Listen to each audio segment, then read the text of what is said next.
ونعوذ بالله من شرور أنفسنا ومن سيئات أعمالنا من يهد الله فهو المهتد ومن يضلل فلن تجد له وليا مرشدا وأشهد أن لا إله إلا الله وحده لا شريك وأشهد أن محمدا عبده ورسوله يا أيها الذين آمنوا اتقوا الله حق تقاته ولا تموتن إلا وأنتم مسلمون يا أيها الناس اتقوا ربكم الذي خلقكم من نفس واحدة وخلق منها زوجها وبث منهما رجالا كثيرا ونساء واتقوا الله الذي تساءلون به والأرحام إن الله كان عليكم رقيبا يا أيها الذين آمنوا اتقوا الله وقولوا قولا سديدا يصلح لكم أعمالكم ويغفر لكم ذنوبكم ومن يطع الله ورسوله فقد فاز فوزا عظيما أما بعد إخوتي في الله أخواتي في الله اعلموا أن خير الكلام كلام الله وخير الهدي هدي محمد صلى الله عليه وسلم وشر الأمور محدثاتها وكل محدثة بدعة وكل بدعة ضلالة كل ضلالة في النار. Brothers and sisters, inshallah, as you can see the place is a little bit tight. So if you can squeeze yourself, especially maybe to that side, so our brothers who are coming late, they can have space to be part of the masjid bi-idhnillah. And Allah subhanahu wa ta'ala said in the Quran, وَإِذَا قِيلَ لَكُمْ تَفَسَّحُوا فِي الْمَجَالِسِ فَافْسَحُوا. When Allah subhanahu wa ta'ala asks you to make space for each other, then make space for each other. So inshallah we have some spaces here and we have some spaces there. And our brothers who are coming late, inshallah, they may be able to participate in this talk or be part of the talk inside of the masjid bi-idhnihi subhanahu wa ta'ala. Secondly, my dear brothers and sisters in Islam, we want to reflect on the lives of the Messenger of the Sahaba of Rasulullah sallallahu alayhi wa sallam.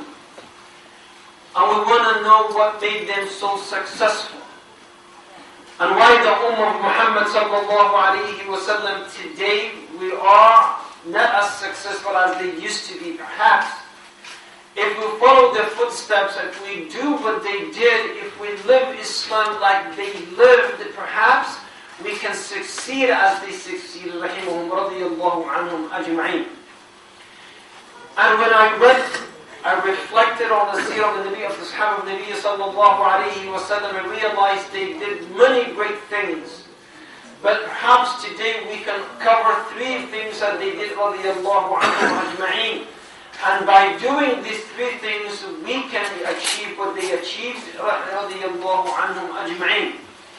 And remember the statement of Imam Malik rahimahullah, when he said, the condition of this ummah will not change except until we bring what changed the first generation.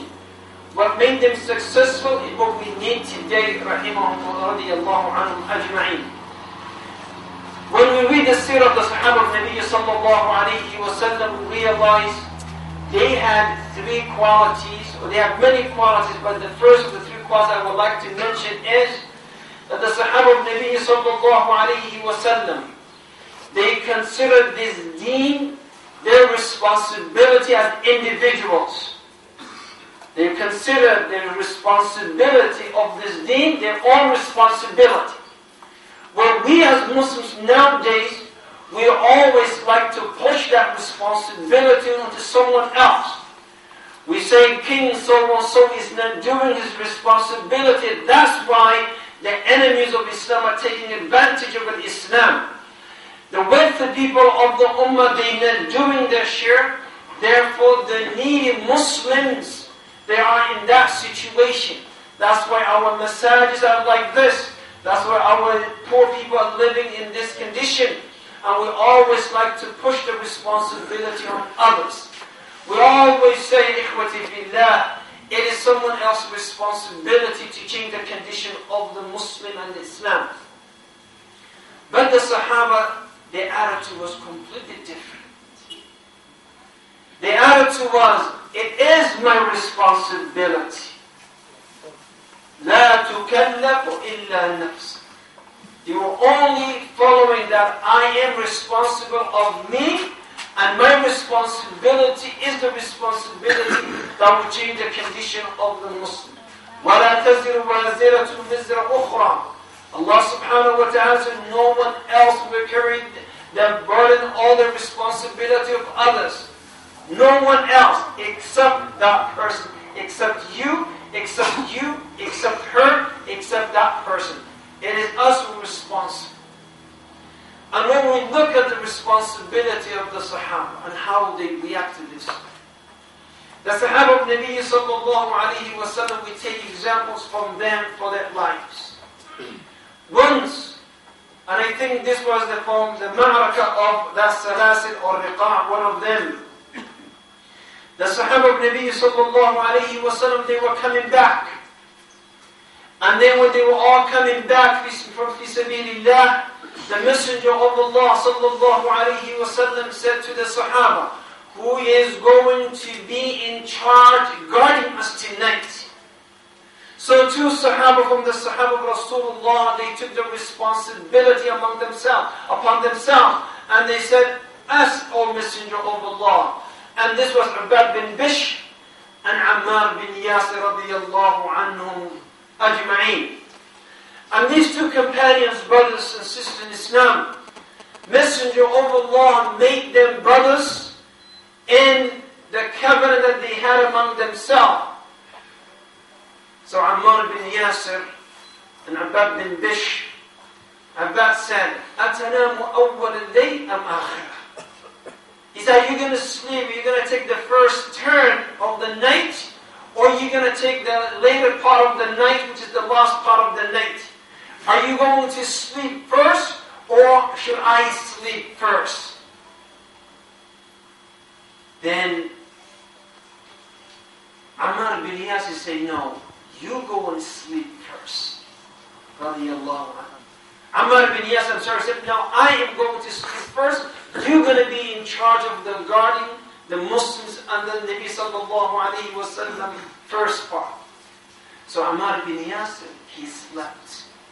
Ubayd bin Bishr, he looked around radiallahu anhu, and he checked, and he realized there is no enemy the way he can see. And then he said, Allahu Akbar, and he stood up for Qiyam al-Layl. And he started reciting Surah Al-Kahf. Surah Alhamdulillahi alladhi anzala ala abdihi al-kitab. And then he started enjoying the sweetness of the Quran.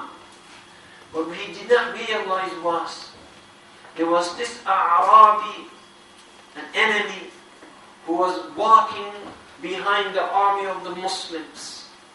And he looked and he realized that someone at the guard, someone standing there to guard the Sahaba of Nabi sallallahu alayhi wa sallam, to guard the Messenger of Allah. So he watched him and he waited. And then he took an arrow and he put on a bow and he hit him. Ubayd bin Bishr, he took it out of his body and he put it aside. And the blood started gushing from him.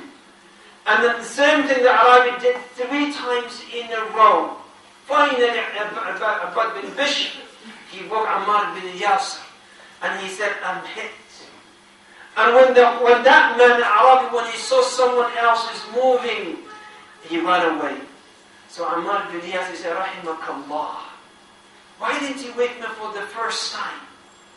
He said, Wallahi, I was enjoying the sweetness of the Quran. And I didn't want to cut the Quran, the recitation of the Quran. The only reason I did it now is because I remember that if enemies of Allah, the enemy of Allah, reached the Sahaba, the Nabi sallallahu alayhi wa sallam, I would be responsible of. And it is my responsibility to guard them. That's the only reason I stopped. That's the only reason.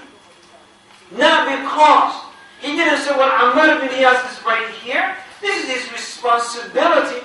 No, I'm going to enjoy this until I die and become shaheed. He said, no, I would die fi sabilillah, but I did it because I realized it is my responsibility to protect the Muslims and to protect the Rasulullah sallallahu alayhi wa sallam.